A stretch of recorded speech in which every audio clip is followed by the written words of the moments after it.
Previous year question paper 2023 class 10 chapter 6 जो है triangle. Triangle से पहले 5 चैप्टर के वीडियो बना दिए गए। अगर आपने नहीं देखा प्लेलिस्ट में जाइए, 1 बाय 1 करके एक एक चैप्टर के वीडियो जितने भी क्वेश्चन 2023 में पूछे गए थे सबका बनाया गया है। बहुत अच्छे से सिंपल और आसान कॉन्सेप्ट के साथ सिखाया गया है, आपको बहुत ही मजा आने वाला है। चलते हैं आज के क्वेश्चन की तरफ। Hello everyone, welcome to challenger classes. अगर चैनल पे नए हैं तो चैनल को सब्सक्राइब करना ना भूलें, ठीक है। देखो क्वेश्चन क्या दिया हुआ, ये क्वेश्चन स्टैंडर्ड मैथ के पेपर में पूछा गया है और ये क्वेश्चन अच्छा है। अगर कोई बच्चा फर्स्ट टाइम देखे तो इसको टाइम जरूर लेगा करने के लिए, लेकिन मैं समझाता हूं कि आपको कैसे टाइम अपना आप जल्दी बचा सकते हो और समझ सकते हो कि मुझे कैसे प्रूव करना है, ठीक है। इस क्वेश्चन को पढ़ के समझते हैं और एक एक चीजें समझ देखते हैं। पहले गिवन में क्या दिया हुआ, फिर क्वेश्चन को सॉल्व करने के लिए किस कॉन्सेप्ट का यूज करते हैं, क्या प्रूव करना है, हमें सारा चीजें लिखते हैं। गिवन पहले लिख लेते हैं। गिवन में क्या दिया हुआ, गिवन में दिया हुआ है कि CD perpendicular bisector of AB, जो CD है वो परपेंडिकुलर बाइसेक्टर है किस पे, AB पे। ये लाइन जो परपेंडिकुलर बाइसेक्टर जा रहा है AB पे, इसका मतलब ये 90 डिग्री बना तो रहा है लेकिन इसको दो इक्वल पार्ट में भी डिवाइड कर रहा है। हम यहां से बोल सकते हैं कि जो AD बराबर किसके है, वो DB के बराबर। ये तो गिवन में हो गया, चलिए ठीक है। और भी कुछ दिया हुआ, हाँ दिया हुआ है कि EF perpendicular to CD। EF perpendicular क्या है, EF परपेंडिकुलर CD है, ये दिया हुआ। चलिए ठीक हो गया, ये भी मिल गया। और इंटरसेक्ट कर रहा है किस पॉइंट पे, G पॉइंट पे। तो हमें टू प्रूव क्या करने, टू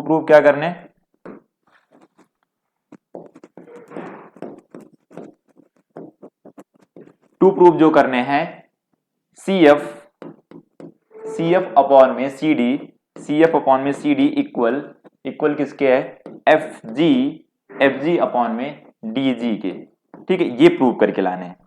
अब समझते हैं कि क्वेश्चन में कैसे किस कॉन्सेप्ट को समझें और कैसे फटाफट क्वेश्चन हमारा बहुत टाइम टेकिंग ना लगते हुए बहुत जल्दी सॉल्व हो जाए, ठीक है। अब जब भी आपका ट्रायंगल चैप्टर से आए, या तो सिमिलरिटी का यूज होगा या बीपीटी थ्योरम का यूज होगा।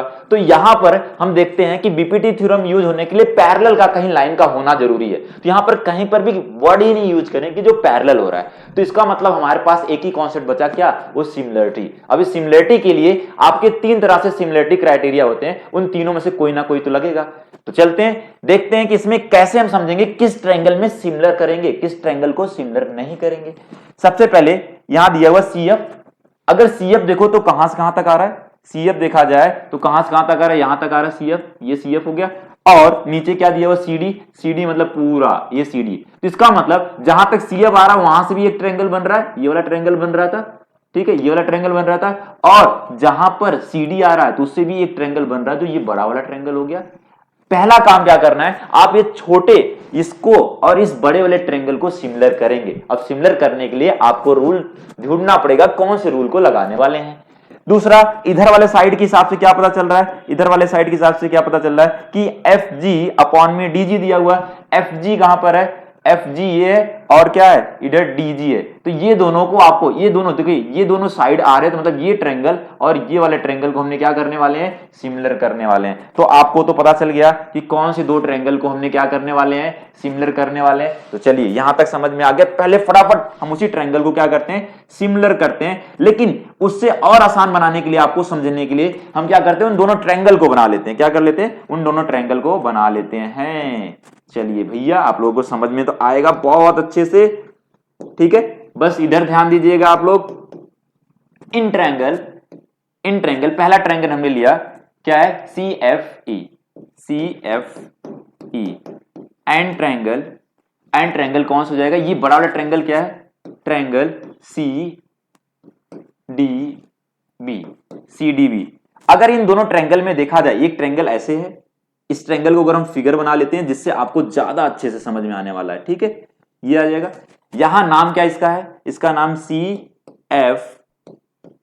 है और इसका नाम क्या है, CD क्या है, B है, CDB है। अगर ये दोनों ट्रायंगल को आपको क्या करना है सिमिलर करना है, तो सिमिलर करने के लिए समझना ध्यान से कि यहां पर अगर ये 90 डिग्री बना रहा तो इधर भी क्या बनाएगा, यहां पर 90 डिग्री होगा और यहां पर भी 90 डिग्री हो रहा है आपका, ये 90 डिग्री हो गया और एक एंगल दोनों में कॉमन है, तो फटाफट हम क्या करते हैं, इन दोनों ट्रायंगल को क्या कर देते हैं, सिमिलर कर देते हैं। ठीक है, तो मैं यहां से लिखता हूं ऊपर थोड़ा सा, तो इन ट्रायंगल जो करे उसमें एंगल CFE इक्वल किसके हो जाएगा, एंगल किसके, CDB के, एंगल CDB के इक्वल हो जाएगा। और ये कैसे होगा, ईच 90 डिग्री, ईच क्या हो जाएगा, 90 डिग्री हो जाएगा। ठीक है, और दूसरा ट्रायंगल में देखा, इसी ट्रायंगल में जो दूसरा एंगल है ये C दोनों में कॉमन है, तो इसको हमने C इक्वल टू C बोलेंगे और इसको हमने क्या लिखेंगे, कॉमन। ठीक है, ये कॉमन हो जाएगा और जैसे ये हुआ हम बोलेंगे ट्रायंगल कौन सा, CFE सिमिलर हो गया ट्रायंगल किसके हो जाएगा, CDB के बाई एंगल क्राइटेरिया से। ठीक है, किससे हुआ, एंगल क्राइटेरिया से हुआ। अब अगला ट्रायंगल कौन सा ट्रायंगल लेने वाले हैं, अगला ट्रायंगल जिसमें हमने ये आता है, कौन सा आ रहा है, उस FG और DG आ रहा है, इनको करने वाले, तो ये ट्रायंगल लेते हैं, तो इन ट्रायंगल का नाम लिखते हैं, इन ट्रायंगल GFE, ठीक है, GFE एंड ट्रायंगल कौन सा होने वाला है, कौन सा, GDA, ट्रायंगल GDA। ये दो ट्रायंगल में अगर देखो तो ये वाला इधर वाला 90 है और इधर वाला भी तो 90 है, तो इसको बोल सकते हैं क्या, एंगल GFE इक्वल है किसके, एंगल GDA के, इसको हम बोलेंगे ईच 90 डिग्री। क्या है, ये दोनों के दोनों 90 डिग्री बना रहे हैं, क्या बना रहे हैं, 90 डिग्री।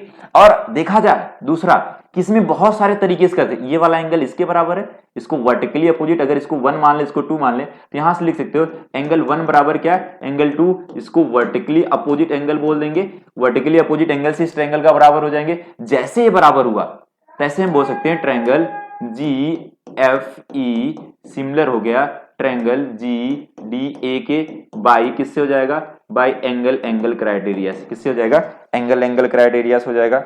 जैसे एंगल क्राइटेरिया हुआ, अब हम इन दोनों ट्रायंगल को सिमिलर कर लिए। ठीक है, एक तो हमने यहां पर करे हैं, एक कहां पर करे हमने, एक यहां पर करे हमने, ध्यान देना, और एक यहां पर हमने करे। इन दोनों को जैसे ही सिमिलर करते हैं तो इनके कॉरेस्पॉन्डिंग साइड के रेशियो क्या हो जाते हैं, इक्वल हो जाते हैं। क्या हो जाते हैं, कॉरेस्पॉन्डिंग साइड के रेशियो इक्वल हो जाते हैं। पहले वाले ट्रायंगल से हमने इनके कॉरेस्पॉन्डिंग साइड को इक्वल करने वाले हैं। तो पहला वाला ट्रायंगल जो था, अब देखो ये CF, इधर देखते हैं हमने CF जो अपॉन में CD, ये जो छोटा वाला ट्रायंगल था इसका कॉरेस्पॉन्डिंग साइड ये है, तो इसका रेशियो निकालेंगे, ऐसे ये इक्वल हो जाएगा, ये इक्वल हो जाएगा EF अपॉन में किसके, DB के, EF अपॉन में DB के इक्वल हो जाएगा। इसको इक्वेशन 1 नाम देते हैं। ये हुआ किससे, ये दोनों ट्रायंगल क्या थे, सिमिलर थे, CFE सिमिलर था किसके, ट्रायंगल CDB के, ये सिमिलर था इसलिए हुआ। ठीक है, अगला दूसरे वाले ट्रायंगल से हम देखते हैं। दूसरे ट्रायंगल का ध्यान देना कि अब ये वाला ट्रायंगल है, जो ट्रायंगल हमने करे हैं, तो इसके देखो ये दोनों एंगल बराबर है, एंगल 1 और एंगल 2। तो एंगल 1 के सामने जो साइड आ रहा है वो क्या आ रहा है, EF आ रहा है, क्या आ रहा है, EF आ रहा है। और एंगल 2 के सामने कौन सा साइड आ रहा है, वो AD आ रहा है। वो बराबर किसके हो जाएगा, बराबर किसके हो जाएगा, अब इसके कॉरेस्पॉन्डिंग साइड इसके या इसके कॉरेस्पॉन्डिंग साइड को हो जाएगा। तो हम बोल सकते हैं यहां से आ जाएगा FG या GF लिख सकते हो, GF अपॉन में किसके हो जाएगा, GD के। ये हो गया दूसरा इक्वेशन हो गया। ये किससे हुआ, ऊपर वाले ट्रायंगल को हमने जब प्रूव करे थे, GFE सिमिलर हो गया ट्रायंगल GDA के, इससे हुआ। ठीक है, अब इन दोनों ट्रायंगल में कंपेयर करना चालू करिए। कंपेयर करेंगे तो इधर वाला साइड क्या बराबर दिख रहा है, नहीं दिख रहा है, कोई बात नहीं। हम क्या करते हैं, AD की जगह पर कुछ दूसरा तो पुट कर सकते हैं। AD की जगह पर क्या पुट कर सकते हैं, DB पुट कर सकते हैं। कैसे, पहले से हमें पता है AD बराबर किसके है, DB के बराबर है। तो हम यहां से हम डालेंगे कि GF अपॉन में जो GD इक्वल आने वाला है वो EF ई एफ अपॉन में किसके आने वाला है, वो बी डी के बराबर आने वाला है। ये दूसरा इक्वेशन नाम डाल दें, इसको भी हम हटा देते हैं। ठीक है, अब पहले और दूसरे इक्वेशन में देखा जाए तो इसका राइट हैंड साइड तो बराबर है। जब किसी भी इक्वेशन में एक साइड बराबर हो जाता है तो दूसरा साइड अपने आप बराबर हो जाता है। ये 9th क्लास में आपने एक्सियम्स पढ़े होंगे, उसमें दिया गया था। ठीक है, तो हम यहां से लिख सकते हैं कि फ्रॉम इक्वेशन 1 एंड 2 से क्या होगा, इधर वाला साइड बराबर है तो ये वाला साइड इसके बराबर हो जाएगा। किसके बराबर हो जाएगा, तो हम यहां लिख सकते हैं सी एफ अपॉन में सी डी इक्वल आ जाएगा जी एफ अपॉन में किसके, जी डी के। यही तो प्रूव करना था, हेंस प्रूव्ड हो गया। और ये क्वेश्चन बड़े अच्छे से आपको समझ में आया होगा और सारे कॉन्सेप्ट अगर क्लियर हुए तो एक कमेंट करना ना भूले और ये वीडियो अपने दोस्तों को शेयर करना ना भूले। आज के लिए इतना ही, धन्यवाद।